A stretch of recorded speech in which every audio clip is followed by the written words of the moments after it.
Puji Tuhan, saudara-saudara, kita pada hari ini bisa bertemu dan mengucap syukur kepada Tuhan kalau kita boleh belajar firman Tuhan.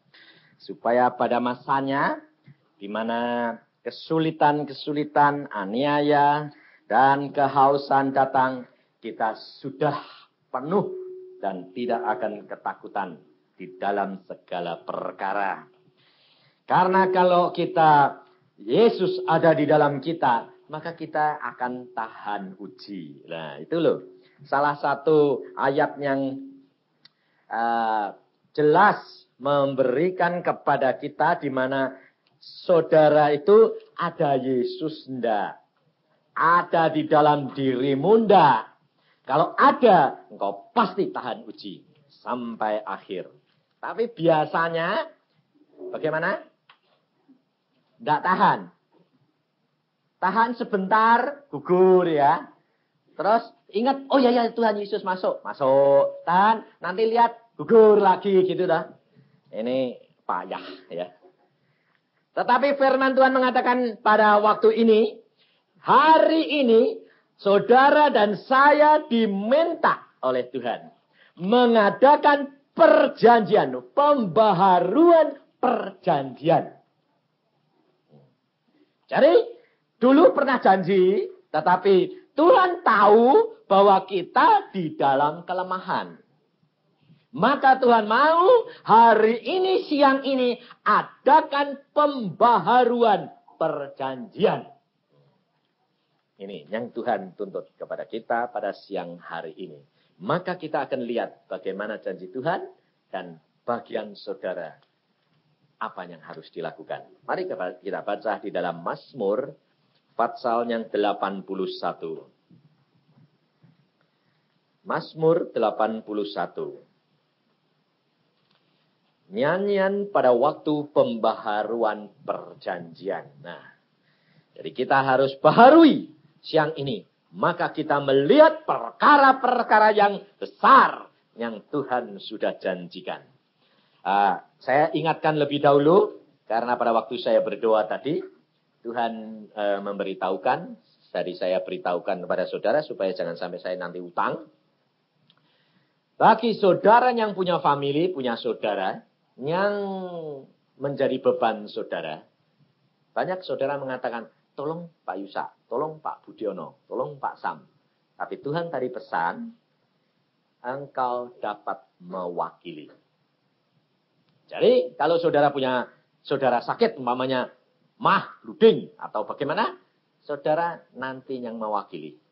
Jadi, saudara dapat tumpangkan tanganmu di dalam perutmu, seperti engkau anggap, engkau ini, saudaramu. Itu bisa terjadi. Aneh itu, ya. Dan jadi bukan saya, bukan Pak Budiono, bukan Pak Sam, tapi Yesus sendiri yang menyalurkan melalui engkau. Ini loh. Belajar, jangan bergantung kepada manusia. Tetapi Yesus sendiri, caranya tidak terbatas. Apapun boleh terjadi. Karena dia tidak dapat dibatasi oleh apapun. Tapi belajar dulu firman Tuhan. Dan hayati, terapkan, lakukan, imani. Mesti jadi. Kita kerap kali hanya gini. Kalau dengar kesaksian, enak ya, seneng ya. Kayak aku bisa gitu loh ya toh? Ya cuma gitu tuh bagaimana? Praktek! Di rumah mulai praktek. Biar dianggap orang gila, praktek. Gak apa-apa. Dari praktek tuh mulai yang kecil-kecil gitu loh. Kalau takut yang gede, ya yang kecil. Nah, praktekkan asal hatimu tulus, mau mengikut Tuhan, mau menjalankan, mesti jadi. Ini yakin, buktikan. Kalau anak-anak kecil mulai niru-niru praktek bisa kok kamu nggak berani. Orang gede-gede malah takutan. Masih berani. Saya dari kecil anak-anak itu sudah saya didik. Ayo praktek. Adikmu sakit. Terus bagaimana Pak? Firman Tuhan berkata apa? Tumpangkan tangan. Maka dalam nama Yesus dia sembuh. Anak saya, adiknya diparani. Dalam nama Tuhan Yesus. Sembuh. Saya yang berdoa di belakang. Tuhan buktiin. Tuhan buktiin. Jadi hidup anak itu nanti tumbuh. Kakaknya yang sakit, adiknya yang maju. Jangan nangis, jangan takut. Tolong nama Yesus, mesti kamu sembuh. Jadi praktek gitu loh saudara. Jadi iman ini tumbuh. Tapi kalau engkau tidak berani, ya kapan? Kapan? Sampai nanti bahaya sudah datang, sudah kejepit, sudah tidak bisa, mati. Ya sudah mati, biar dah. Ya coba. Lah, telat. Ini loh. Banyak anak Tuhan yang terlambat. Maka kita belajar firman Tuhan hari ini. Kita tahu bagaimana kalau kita berani membaharui perjanjian kita dengan Tuhan. Ayat 2 mulai. Bersorak-soraklah bagi Allah kekuatan kita. Bersorak-soraklah bagi Allah Yakub. Angkatlah lagu, bunyikanlah rebana, kecapi yang merdu, diiringi gambus. Tiuplah sangkakala pada bulan baru, pada bulan purnama, pada hari raya kita. Sebab hal itu adalah suatu ketetapan bagi Israel. Suatu hukum dari Allah Yakub. Perhatikan dari sini dulu. Saudara-saudara harus ingat bahwa saudara dan saya adalah anak-anak Tuhan, sudah diangkat menjadi orang Israel yang baru. Sebab saudara adalah sudah dijadikan putra-putra Allah. Israel artinya putra Allah. Jadi saudara diangkat menjadi putra-putra Allah. Kalau saudara diangkat menjadi putra presiden, saya yakin semua orang pesta terus. Tiap ketemu orang di jalan, mesti ngomong, ingat loh, sekarang jadi anak angkat presiden. Ketemu polisi takut gak? Ketemu orang kaya takut gak? Ketemu gubernurnya takut gak? Kenapa? Lah anak angkatnya presiden yang punya Indonesia kok, betul gak? Lah kamu katanya anak angkat Tuhan. Tuhan Yesus anak putra Allah. Kamu anak angkatnya ada? Ya ada. Diangkat menjadi anak-anak Allah. Tapi ternyata takut. Punya masalah? Gemeteran. Nanti didatangi polisi, sudah gemeteran. Salah, gemeteran. Saya terus terang. Kalau saya menghadapi segala perkara, santai saja. Anak saya juga gitu. Pak, santai saja ya Pak. Salah jalan, pegang polisi. Ya sudah, santai saja. Waktu salah, jebret, prit, ya. What? Oh siap. Waduh. Santai saja. Tuhan, hamba sudah salah. Tapi hamba tidak tahu loh ya. Kalau salahnya tidak ngerti. Kalau ada pelang itu tidak tahu. Tapi hamba bertindak atas namamu. Dalam nama Tuhan Yesus. Berikan dia pengertian. Wes, datang aja. Pak, mana rebues? Ini. Nomor rebues ini. Ini tidak boleh Pak. Iya. Saya tidak tahu dulunya. Saya tergesa-gesa sehingga saya tidak tahu kalau sudah ada larangan sekarang. Oh ya. Ya, Bapak mesti tahu hukumnya. Oh ya. Rebues saya dilihat. Oh, Bapak dokter gigi toh? Iya, dulu. Terus dia tanya, nah sekarang? Oh, jadi penginjil. Hah? Dokternya dibuang? Iya. Kok bisa gitu? Karena anugerah Allah. Oh ya sudah, lain kali jangan lewat sini ya Pak ya. Ini barusan diadu Pak. Hatinya tergerak karena dia bingung. Dokter kok jadi hamba Tuhan? Ini apa enggak sinting? Tapi lalu dia jatuh. Kasihan. Dia mengerti. Oh ya. Oh ya Pak. Lain kali jangan. Ya, ini sudah terlanjur dah. Balik aja Pak. Ya terima kasih. Temannya bilang. Kenapa? Tidak apa-apa. Itu lucu. Dia jadi saksi. Ya lucu ngomong sendiri toh. Saya dengar dia ngomong. Dokter. Tapi jadi pendeta. Orang praktek. Piye itu. Wis tak lunga. Puji Tuhan yang beresin. Saudara itu tidak usah takut. Orang galaknya kayak apa, itu dapat diubahkan oleh Tuhan. Asalkan engkau bersorak-sorai senantiasa untuk siapa? Allahmu. Bergembira. Loh, kalau di gereja ada gitar tuh bingung saya. Lu nyanyi-nyanyi kok gitaran, kok rebana, encreng-encreng ini. Cek. Apa ini? Pergi Pantai Kosta, istri saya kan orang Pantai Kosta. Jadi saya diajaknya, apa-apaan kok koyo barang apa ini? Aku bingung saya. Sekarang saya senengnya setengah mati. Sebabnya apa? Mengenal isi Alkitab dan Yesus Tuhan. Melalui Daud dia berkata, sorak-sorai, bunyikan rebana, lo kecapi, semuanya. Untuk apa? Menunjukkan kesukacitaan kita dengan Tuhan. Tapi saudara itu kok selalu mubeng-mubeng sama masalah aja, itu apa gunanya? Tidak keluar. Karena engkau tidak percaya. Kita setiap hari sampai apa? Memuji Tuhan satu keluarga dengan gitaran. Anak yang kedua sama anak pertama itu senang gitar. Dia berdoa, Tuhan berikan aku gitar yang 12 senar. Dapat. Semua yang diminta. Dapat. Tinggal kencerengan deh Tuhan, muji-muji teko dewek. Kok pusing dah?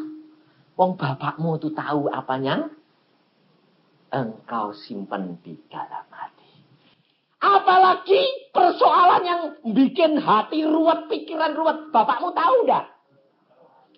Tapi engkau katakan, aku sudah berdoa bertahun-tahun kok tidak didengar. Loh, itu kan podoe mbek nguneni bapak anu sing Allahku ku budak. Bener enggak? Loh, betul enggak? Ya, kamu ketawa tapi kamu lakukan loh. Kamu jangan enak-enak. Kayak sembahyang enggak dijawab-jawab bilang apa? Wis sembahyang ora di ono jawabane. Betul enggak? Apa enggak itu sama dengan mengatakan bapakmu itu tuli? Hati-hati loh. Kita harus sadar bahwa Allahmu itu melihat. Nah, saya kasih resep yang gampang. Orang Kristen itu kadang-kadang sembahyang enggak bisa. Kalau sudah ada masalah, sembahyang buntet. Baca Alkitab enggak bisa ngerti, sembahyang ya enggak tahu. Enggak bisa naik. Kayaknya itu doanya itu doa langit ini benda terus enggak bisa nembus gitu. Betul enggak? Semua ngalami hal itu. Ya saya yang ngalami. Lalu saya tanya gini, Tuhan, mengapa ini doaku ini benda terus? Tapi yang satu benar. Mengapa tidak dijawab? Nah, lain. Sama-sama mengapanya, tapi nadanya kan yang satu tuh, mengapa kok doaku kok bendal terus? Lalu suara Roh Kudus di dalam hati berkata, karena kamu tidak lepas dari masalah. Oh, iya betul, satu. Kedua, kenapa kadang-kadang aku tidak punya masalah, tetapi aku sudah serahkan, tetapi doaku masih tidak bisa sampai? Sedang diuji. Apakah kamu tetap setia, ataukah kamu kehilangan pegangan kalau tidak dipegang oleh Tuhan? Untuk itu, saudara harus punya pikiran di dalam hatimu bilang apa? Apa yang saya lakukan? Diajari Tuhan, saya bilang, kalau kamu sedang keadaan gitu, katakan bahwa, oh enggak apa-apa, bapakku tetap melihat, cuma aku sedang ujian. Jadi enggak bisa temeni, karena ujian itu enggak boleh ditemeni. Yesus pun pada waktu di atas kayu salib, dia tidak ditemani Allah. Karena sedang diuji yang terakhir. Jadi tapi Allah tetap melihat dan memperhatikan. Oh, jadi saya malah gini. Puji Tuhan. Saya tahu engkau ngintip di surga. Iya. Tidak apa-apa. Setannya malah lari. Sebabnya setan bilang. Gue juga kamu tidak didengar. Sudah kamu tidak dipakai Tuhan. Nah, saya bilang. Setan jangan ngaco. Bapakku ngintip loh di sana. Merhati. No. Tidak bakal anaknya ditinggalkan. Setan lari. Dan dalam masa itu kita bisa mengucap syukur. Terus muji, tidak didengar ben. Ketoknya tidak didengar padahal direkam. Nanti disetel di sana. Oh, itulah saudara. Karena apa? Pengalaman dengan Tuhan itu yang membawa apa? Membawa kekuatan. Dalam saat saya seperti itu, saya teringat. Oh, ingat.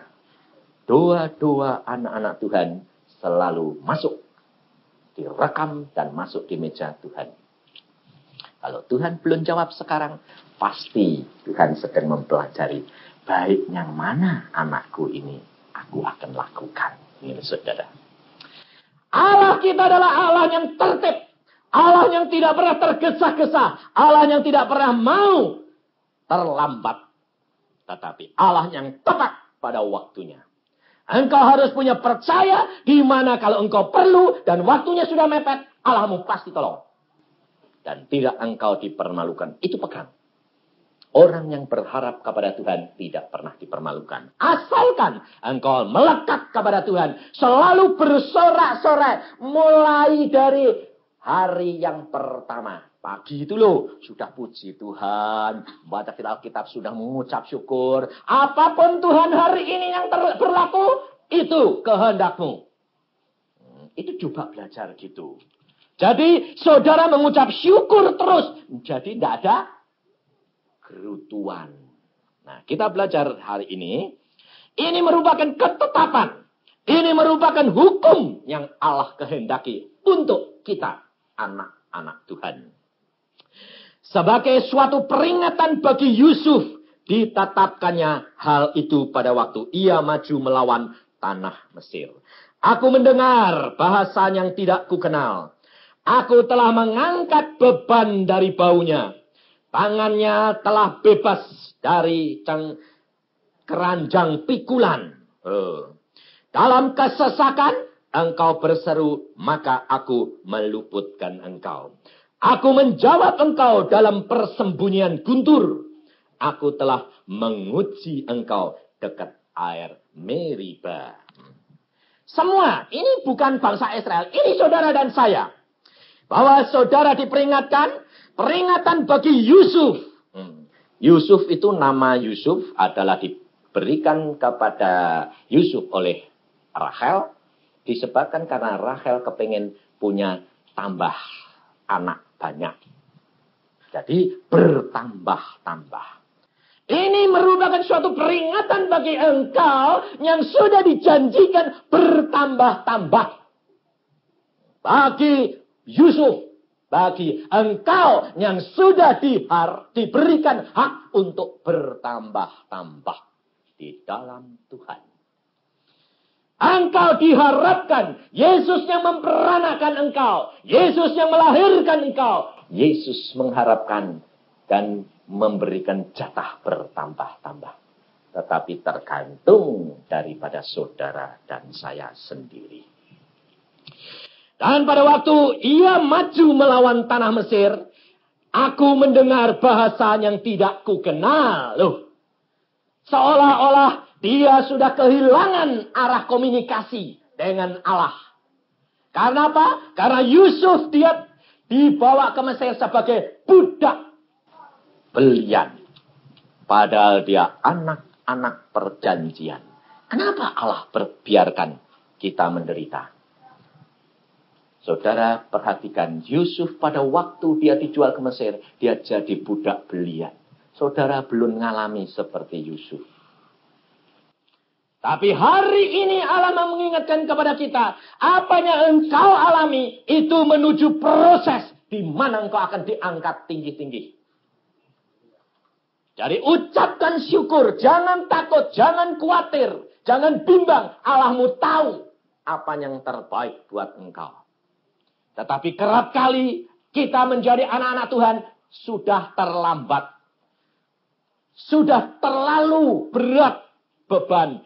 Sudah terlalu gepeng. Sampai akhirnya bilang, ya sudah sekarang saya jadi anak Tuhan. Nah, kesempatan cuma tinggal sedikit.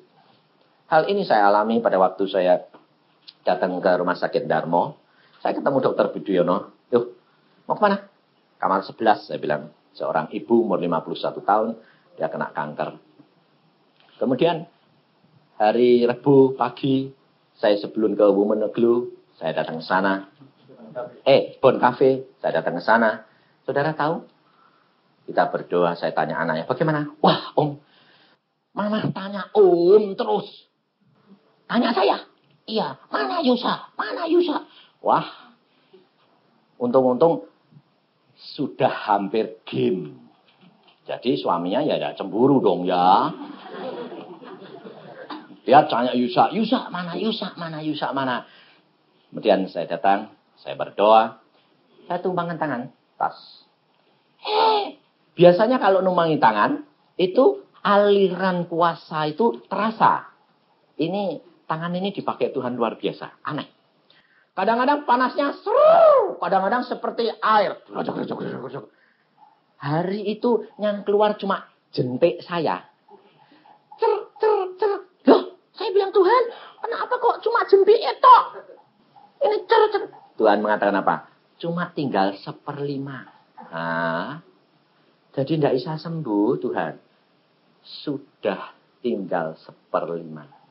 Kok sedikit sekali sih, Tuhan? Itu lebih baik supaya dia diselamatkan. Oh, gitu. Saya tanya sama anaknya. Sudah rela semua? Sudah, Om. Baik. Yuk kita berdoa. Kita berdoa, Sambudi diberikan hikmat Tuhan. Ini, ini dulu jimat-jimatan. Oh ya, tapi sudah dibuangin. Nah, sekarang dibebaskan. Bebaskan sekalian. Pada waktu kita bebaskan, ini orang sedang tidur nyenyak. Pakai oksigen di sini. Tidur nyenyak. Tapi Tuhan mengatakan, jiwanya dengar loh. Jiwanya dengar. Kamu bisa ajak ngomong. Wah, amin, saya ajak ngomong. Cik, meskipun tutup mata terus. Sudah siap pulang? Manggut. Ngomong ini ya. Bangun we. Tak ajak ngomong bahwa surga enak semua tak siap no kabeh. Sekarang mulai hari ini, puji Tuhan. Engkau akan dijemput Tuhan. Sebentar lagi dia ngomong apa? Yuk. Gitu. Saya bilang, yuk kemana? Pulang. Amin. Nanti ketemu saya di Firdaus. Kita akan bertemu di sana. Sekarang bersuka cita, ucapkan syukur. Kamu tidak akan menderita sakit. Padahal kanker itu kalau sudah stadium terakhir, sakitnya luar biasa.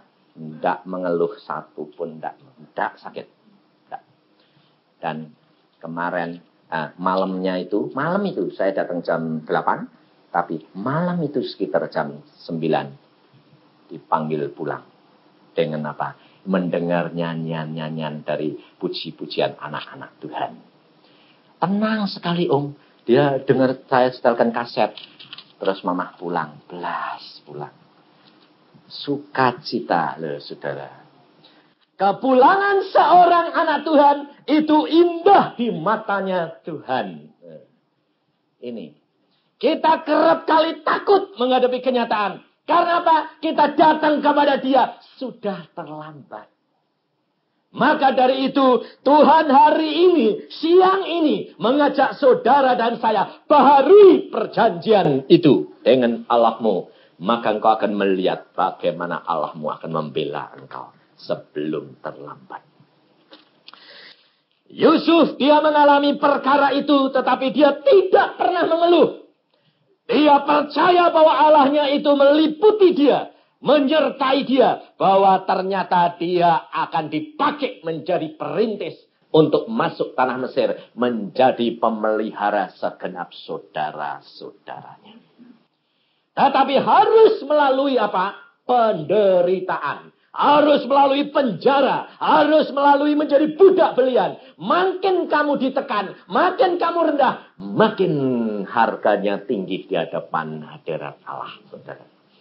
Maka ucapkan syukur. Jangan khawatir. Kalau Allah mengatakan. Aku telah menguji engkau dekat air Meriba. Arti Meriba.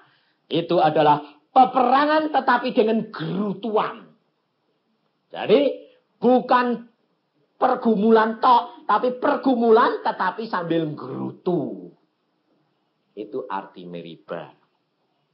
Jadi kalau Tuhan itu menguji di tempat yang banyak gerutuan, di tempat yang saudara tidak dapat mengucap syukur, maka di situ engkau harus hati-hati. Makin diberikan jatah besar, makin ujiannya makin berat. Dan saudara dibawa ke tempat yang bukan tempat mengucap syukur. Tapi tempat yang penuh dengan pergumulan dan gerutuan. Tetapi kalau engkau dapat mengucap syukur, tidak akan kena segala ujian itu akan lulus. Bangsa Israel yang lulus siapa? hanya 2 gelintir orang. Yusa sama Kaleb. 2 gelintir tok. Sama keluarganya pasti. Ya toh? Sama anak-anak istrinya lulus kabeh. Jadi sip.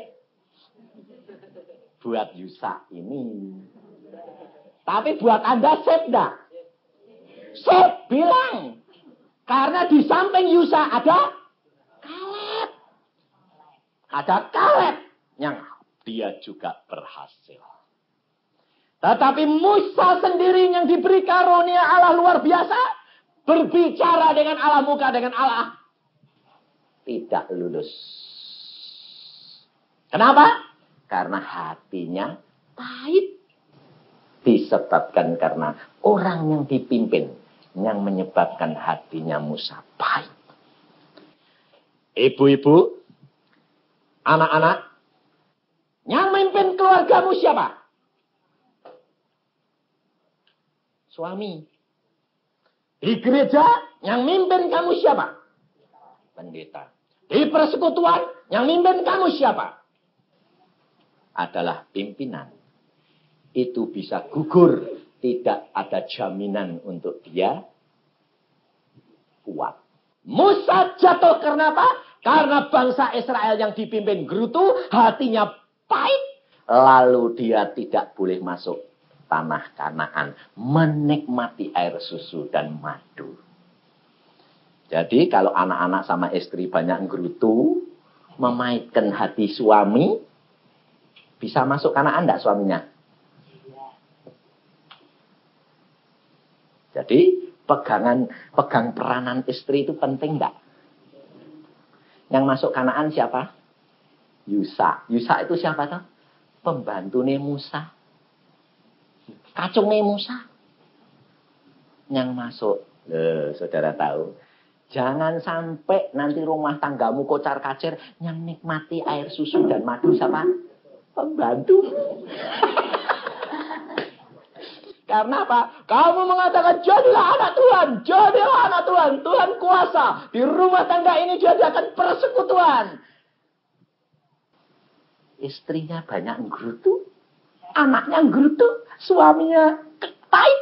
Tidak dapat berkat. Pembantunya terima. Dia masuk Kanaan. Kamu melongo. Hati-hati loh. Hati-hati. Jangan sampai menjadikan pahit hati pimpinan. Bisanya pahit bagaimana toh? Loh, coba perhatikan. Orang Israel itu hatinya Musa kok jengkel. Kenapa? Karena ini anak-anak Tuhan itu orang Israel apa? Hanya kehausan. Minta air, binatangku mati, anakku mau mati, minta air. Kekurangan. Apa ndak istri-istri gitu? Di penghasilannya mana? Wih sekarang merosot. Dulu segini, sekarang segini. Gak cukup. Nah, kalau sudah istri sama anak-anak gerutu terus pahit ndak?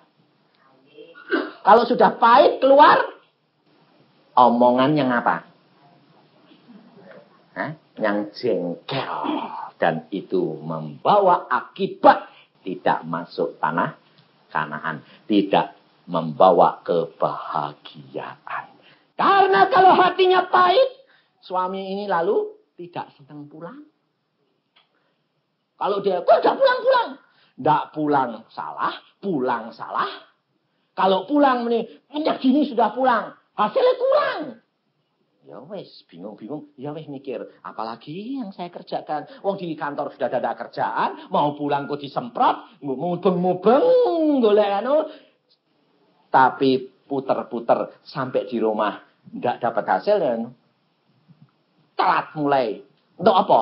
Lah mubeng-mubeng ora entuk apa-apa. Ya wes mulai. Mulai cepet ya mau.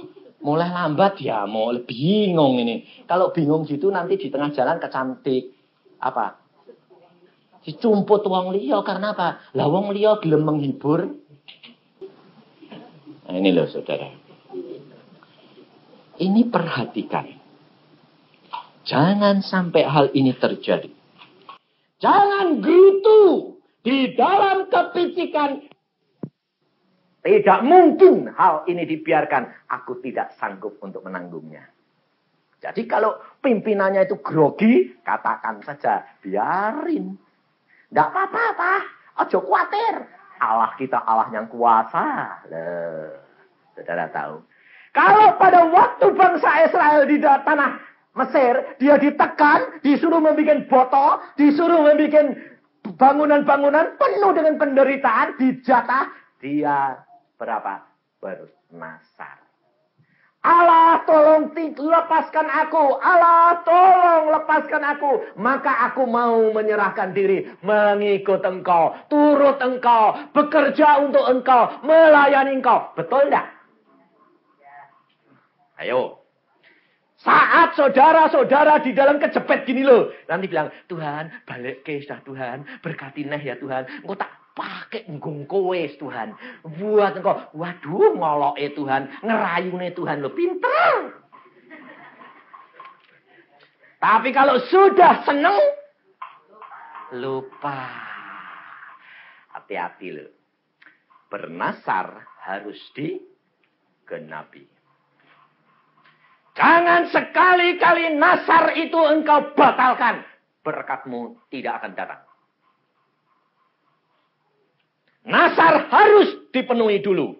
Adapun setelah nasar dipenuhi, nanti tergantung Tuhan. Nasar itu janji loh ya. Janji. Nasar itu janji. Nah dulu janjinya apa? Kalau sama suami janji apa coba? Setia. Sampai mati. Loh, aku iki gak duwe apa-apa ya. Ora apa-apa, wong aku seneng mbek kowe, ora seneng duitmu. Tapi nek duwite wis akeh, ngelayani wae wegah. Lho bener ndak? Ini loh kenyataan. Ada sing ndak, puji Tuhan. Nah, itu. Yang ndak banyak atau yang sedikit? Sedikit. Pantesan orang Israel yang masuk tanah Kanaan cuma 2 gelintir. Ini loh saudara. Kalau engkau janji harus ditepati. Demikian juga suami-suami yang janji harus ditepati.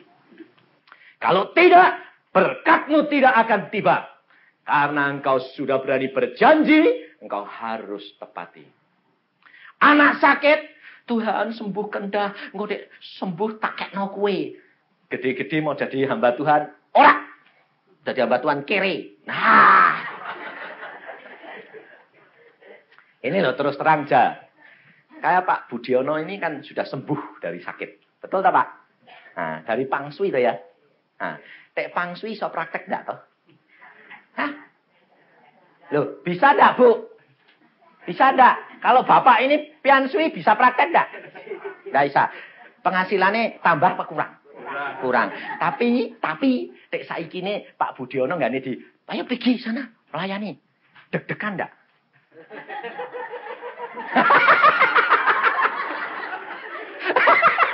Loh, ini langsung tak tanya ke lo, deg-degan enggak? Tek duitnya kurang penghasilannya? Wah, ya bingung sih Tek. Loh. Hati-hati lho. Bingung ya Pak Budiono. Piye iki kurang iki. Wah, praktekin entek iki engko. Lho padahal ndak ingat kalau seandainya sudah di tempat tidur piansu itu mau siapa coba? Coba saudara. Kita kerap kali itu apa? Mudah mengeluarkan janji di hadapan Tuhan. Tapi tidak sanggup membayar.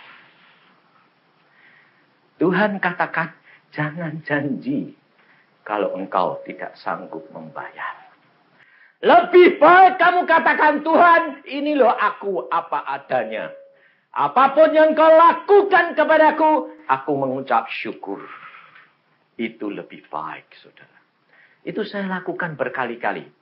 Saat saya menghadapi anak saya sakit, istri saya sendiri, saya tidak janji apa-apa. Saya cuma katakan, Tuhan, aku mengucap syukur. Apapun yang kau perbuat, itu terbaik. Mati, itu indah di hadapan Allahku. Hidup, aku persembahkan untukmu. Ya, saudara.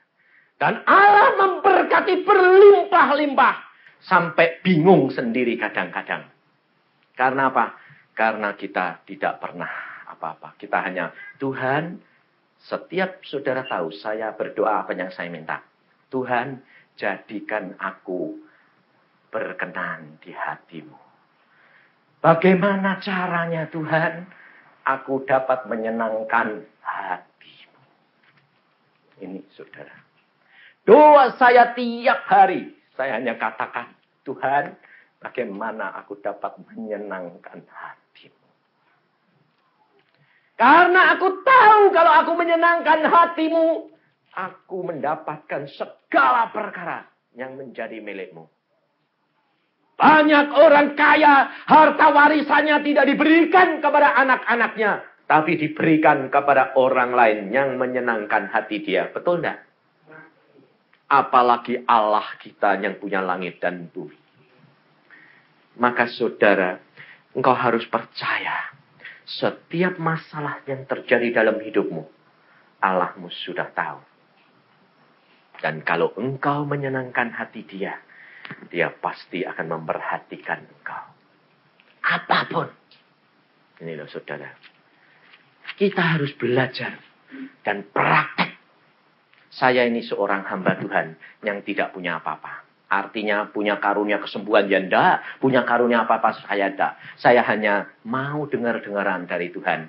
Untuk melakukan dan menyampaikan. Di rumah sakit Darmo itu ada 2 yang saya tilik. Satu adiknya Koh Bing Chuan, satu ini yang pulang kemarin dulu. Adiknya Om Koh Bing Chuan ini, dia bilang, sakit. Saya diam saja, saya tidak berdoa apa-apa. Saya cuma mengatakan, Tuhan, saya ini cuma hanya saluran. Apa kehendakmu saya sampaikan. Saya tidak mempunyai apa-apa. Saya tumbangkan tangan.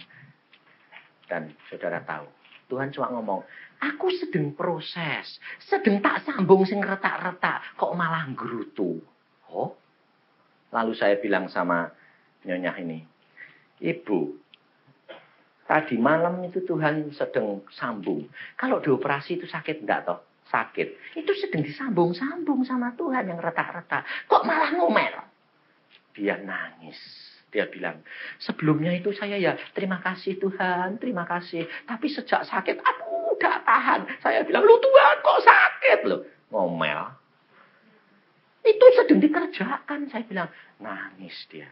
Ya sudah, saya tak minta ampun. Ya minta ampun. Bilang, terima kasih Tuhan. Beresin terus Tuhan, teruskan. Malah minta lagi sekarang, saya bilang. Lalu dia berdoa minta. Kemarin dulu 3 hari saya dengar, sudah duduk sekarang. Gak ada sakit semua, sudah duduk. Kalau dikerjakan Tuhan tuh ucapan syukur. Malah sakit, puji Tuhan. Sebab kalau kamu mau dibawa pulang, itu gak dikasih sakit. Sakit yang harusnya sakit malah dihilangi sama Tuhan. Sebab apa? Sebab Tuhan tahu engkau mau dibawa pulang. Tapi kalau sakit tambah sakit, bilang puji Tuhan, puji Tuhan, puji Tuhan. Malah hilang. Wong sedang dioperasi yuk. Sedang dikerjakan sama Tuhan. Ada seorang ibu di Bandung. Dalam persekutuan gini. Dia punya tumor. Hamba Tuhan ini sedang berkhotbah. Percaya. Dia bilang, amin. Waduh, perutku sakit. Puji Tuhan. Perutnya sakit tuh. Dulunya pertama bilang, aduh, perutku luar biasa sakitnya. Dia bilang, baru dengar firman Tuhan bilang, aduh, oh ya puji Tuhan. Puji Tuhan. Gebor-gebor. Nggak kuat, pergi ke belakang. Di kamar mandi, darah keluar semua. Tidak taunya tumornya keluar. Saudara tahu. Keluar tumornya, daging plok-plokan. Periksa dokter, bersih semuanya. Saudara tahu. Ucapkan syukur dalam segala perkara. Engkau sedang diuji dalam air Meriba. Tetapi jangan gerutu, tapi tetap bertahan. Ucapkan syukur. Tunjukkan bahwa Yesus ada di dalam kamu. Maka engkau akan tahan uji. Sampai akhir kemenangan yang kamu terima. Dengarlah hai umatku. Ini firman Tuhan sendiri bukan saya. Aku hendak memberi peringatan kepadamu. Hai Israel, jika engkau mau mendengarkan aku, janganlah ada di antaramu Allah lain. Dan janganlah engkau menyembah kepada Allah asing. Akulah Tuhan Allahmu yang menuntun kau keluar dari tanah Mesir. Bukalah mulutmu lebar-lebar, maka aku akan membuatnya penuh. Loh. Jangan ada Allah lain. Mungkin saudara mengatakan, aku sekarang ndak sembayangan. Aku sudah ndak nyembah apa-apa. Loh. Tapi firman Tuhan berkata apa? Tama, serakah itu sama dengan menyembah berhala. Siapa berani bilang di sini? Siapa yang ndak kepengen kaya, kepengen duit akeh? Ayo. Siapa yang berani mengatakan ndak tama di sini? Pendeta, hamba Tuhan. Siapa bilang? Hamba Tuhan untuk berkat sak komplok ya rasanya mak biung seneng. Saya bilang, kita itu hamba-hamba Tuhan itu apa? Saya bilang, di luar kadang-kadang kita diem, tapi di dalam hati ya kepengen untuk persembahan akeh. Bener dak aku minum? Bohong dek ndak aku minum. Wah, kowe cek ngomong kok plas-plos. Lah bener dak, memang aku minum. Aku ya kepengen dhisik aku minum. Sebabnya apa? Sedang dididik Tuhan. Tentu akeh no seneng rasane. Tentu sithik, aduh cuma sithik. Tapi sejak Tuhan mengatakan, yang kerja siapa? Aku atau engkau? Oh iya Tuhan, betul. Yang kerja kan engkau, bukan aku. Aku cuma alat corong. Mana ada? Kita teriak-teriak propaganda. Corongnya terima kasih. Gak ada. Corong itu ya dibanting ya diem. Jangan apa. Ya sudah. Dicet api ya syukur. Kalau yang ngomong dapat kaya. Ya corongnya api. Sing jual jamu itu kere. Corongnya ya elek. Saya bilang. Oh iya ya Tuhan. Sejak itu saya tidak berani apa-apa. Saya cuma berkata, Tuhan, kau pakai hambamu. Lebih berkenan. Menyenangkan hatimu. Tidak peduli. Lalu saya belajar. Tidak dikasih persembahan. Itu upaya malakeh. Sejak itu saya perhatikan. Oh, aku DKI. Wah, kok DKI Tuhan. Rugi ya Tuhan aku. Sebabnya apa? Jatahku cuma sak ini. Tidak DKI. Malah beneran aku bilang. Puji Tuhan rak DKI. Kenapa? Engkau balesannya itu manak terus. Rentennya ukeh. Ini benar. Saya di Jakarta itu ada satu persekutuan. Dia mau manggil saya. Dia bilang gini. Sama saudara saya. Saya kepengen manggil Pak Yusak. Dia panggil kenapa? Berdoa saja. Kalau Tuhan boleh-boleh. Dia bilang apa? Takut. Tarifnya sudah jutaan. Aduh. Teman saya, saudara saya datang bilang, kue kapan kayak tarif? Tobat. Tarif apa? Aku bilang, oh Yusak khotbah lo tarifnya. Wih tarifmu ini jutaan. Hah? Saya bilang amin. Tak amin ke. Sebabnya kan aku bukan sih ngomong. Aku bilang, loh, wong kok bisa ngomong gitu tuh piye? Nggak takut tuh, mbok piye? Katanya jutaan. Saya bilang, waduh, terima kasih Tuhan. Kok kowe ngomong mbek wong iku tarifku sakne jutaan. Wah, aku bilang, puji Tuhan aku bilang. Tapi saya tidak pernah minta. Tetapi berkat Tuhan itu luar biasa. Kayak khotbah ke desa. Loh, orang hamba-hamba Tuhan kepengen khotbah di Jakarta. Betul enggak? Tapi saya malah dari Jakarta larinya ke desa-desa. Loh. Sebab apa? Pikirnya Jakarta itu loh wonge gede-gede. Dengkek itu kendel. Wah. Sama saya peduli amat. Ada seorang ibu yang terkenal di Jakarta, punya persekutuan. Manggilnya ini. Telepon saya 3 kali. Nggak pernah bisa. Dia bilang, Pak Yusak gini. Maaf. Terisi. Bisa digeser. Yang geser siapa? Kamu atau Tuhan? Kamu. Nggak bakal. Mau kasih mercy tak guyu. Saya hamba Tuhan tidak mengabdi kepada manusia. Saya tidak peduli. Saya bilang. Lalu apa omongannya di luar? Yusak satu hamba Tuhan yang gak bisa diatur. Ya ben. Orang bisa diatur be manusia wae kok. Sing ngatur Tuhan saya bilang peduli amat. Saya bilang Dan saya tidak peduli. Karena apa? Karena hidup kita tidak bergantung daripada pemberian manusia. Karena Allah berkata, terkutuk orang yang berharap pada manusia.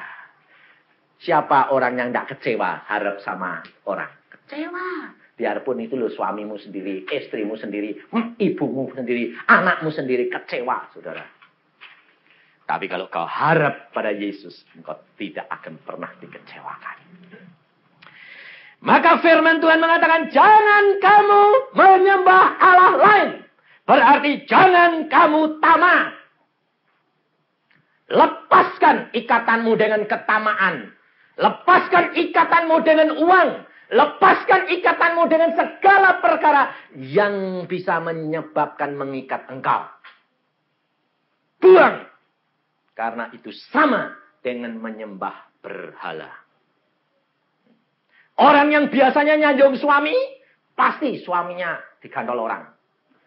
Orang yang biasa menyanjung anaknya, pasti anaknya akan menjadi batu sandungan. Sebab itu penyembahan berhala. Orang yang berharap pada uang, pasti sekali waktu uangnya habis. Itu ajaran Tuhan. Maka jangan kita menyembah berhala. Jangan terikat oleh apapun juga, saudara tahu. Tetapi terikat dengan kasih Yesus itu yang utama. Sebab dia sumber segala-galanya. Akulah Tuhan Allahmu yang telah menuntun engkau keluar dari tanah Mesir. Tanah perbudakan. Tanah di mana engkau sekarang dalam penderitaan. Allahmu akan menuntun engkau keluar dari penderitaanmu. Dari tindasan, dari masalah, dari problemamu, dari sakit penyakitmu. Ngangahkan mulutmu, buka mulutmu. Maka aku akan berikan kamu penuh-penuh. Loh, jaminan Tuhan. Jadi kita itu tidak usah khawatir apa. Tentang apa yang kita makan. Tentang apa yang kita mau doakan. Tentang apa yang kita mau pakai. Tentang apa yang kita mau katakan. Jangan khawatir. Aku akan memberikan kamu penuh-penuh jaminan. Tentang hal makanan, kita tidak usah khawatir. Percaya Allahmu itu menjamin. Tentang hal persoalan, kalau engkau kena masalah, jawabnya apa ya? Menghadapi pejabat, menghadapi polisi, menghadapi pengadilan. Apa jawabnya? Buka mulutmu. Tuhan yang akan membubuhkan kata-kata itu kepadamu. Luar biasa Tuhan kita itu. Kalau engkau tidak praktek, engkau tidak akan mengalami. Ada seorang istri di Bandung, dipaksa dicerai sama suaminya. Dicerai. Pokoknya suruh tanda tangan. Madhab hakim. Dia bilang sama istri saya, jawabnya piye ya? Aku tidak bisa jawab apa-apa. Kamu berdoa, nanti di depan hakim katakan. Sudah. Sama madhab. Tanyain, Nyonya, ini gini. Dia jawab 1-2 kata. Hakimnya hatinya tertusuk. Dia bilang, tidak bisa Tuhan ini diceraikan. Tidak bisa. Ini salah Tuhan. Tidak bisa. Tunda lagi. Akhirnya beberapa 7 kali sidang. Tidak jadi dicerai. Haknya adalah istrimu yang punya. Sampai suaminya buat jengkel. Cari dukun sana sini. Biar dukun sampai segunung gedenya apa. Kalah sama Tuhan. Seorang istri yang lemah lembut mendengar. Dia cuma katakan. Apa yang Tuhan tanam di dalam mulutnya. Engkau coba baca pembelaannya Yusuf Roni. Tidak bisa manusia menyusun kata-kata pembelaan yang luar biasa. Hikmatnya Tuhan berikan. Sampai hakim jaksanya pun tidak bisa berbuat apa-apa. Ini loh. Ini janji. Tidak hanya makan. Tetapi apapun yang keluar dari mulut kita. Itu Allah akan bubuhkan. Apabila engkau hidup. Berkenan di hati Tuhan. Ayat 12. Tetapi umatku tidak mendengarkan suaraku. Perhatikan. Dan Israel tidak suka kepadaku. Sebab itu aku membiarkan dia dalam kedegilan hatinya.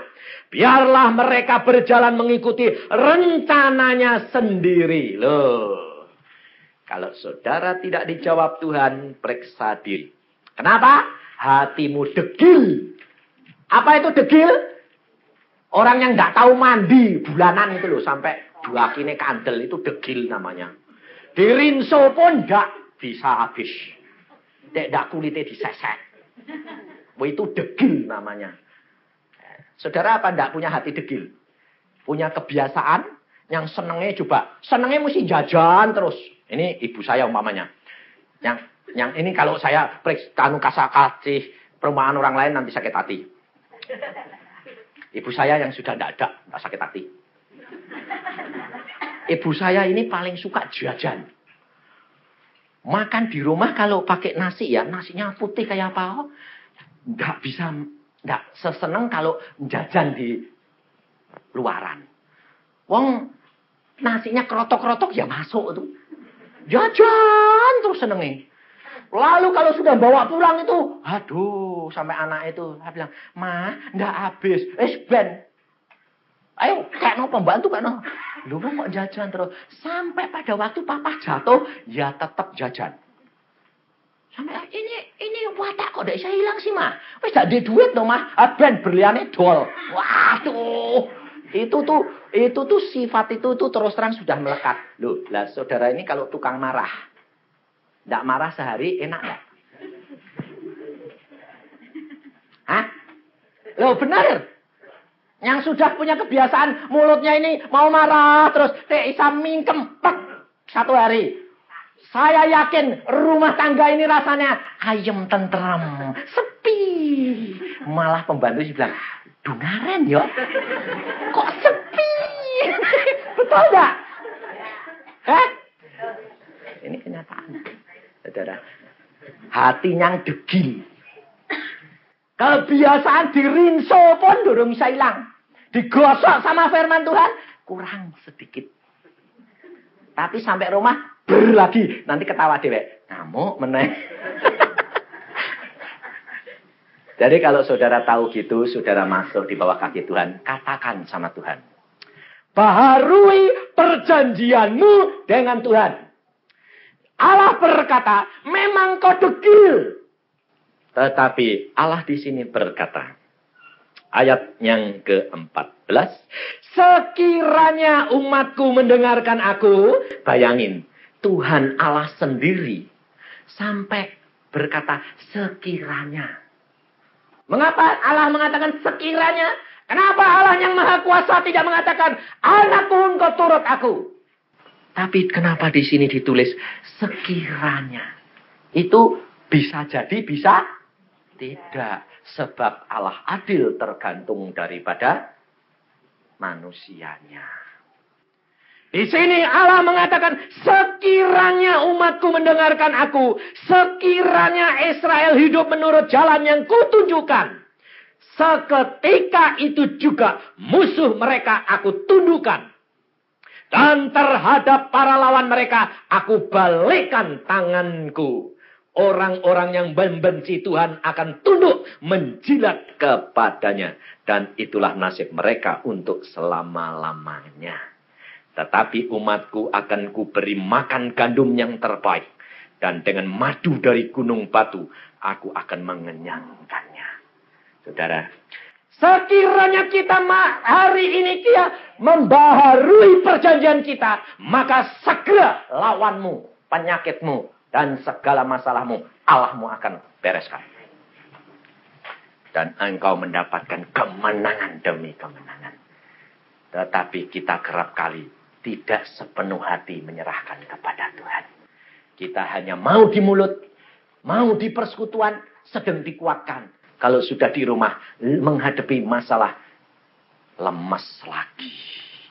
Peot lagi. Lalu bilang, aku mau Tuhan, tapi aku tidak mampu. Tapi kalau engkau sungguh-sungguh nekat, diperlukan tekad yang sungguh. Harus berani ambil risiko. Bayar harganya, apapun. Tapi jangan mengeluarkan mulut yang jelek. Tapi katakan, Tuhan, engkau pembelaku.